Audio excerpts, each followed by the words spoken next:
Welcome to JH. Looking for a modern trading platform that doesn't make your head spin?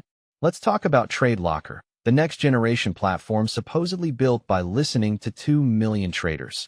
Because we all know how much traders love to share their opinions.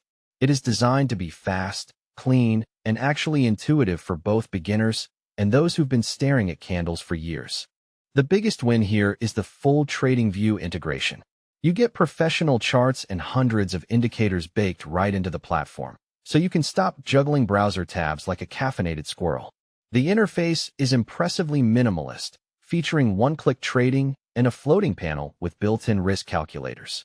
You can set your stop losses and take profits in dollars, percentages, or lots, which is perfect for people who want to trade but skipped third-grade math. Speed is where TradeLocker really attempts to flex, offering lightning-fast execution with zero lag, meaning you can now enter a bad trade faster than ever before. The mobile app is just as smooth as the desktop version, so you can keep an eye on the markets without missing a beat. The platform supports a massive range of assets including Forex, stocks, crypto, and metals. With over 25 brokers and 23 prop firms already using it, you actually have plenty of options for where to put your money.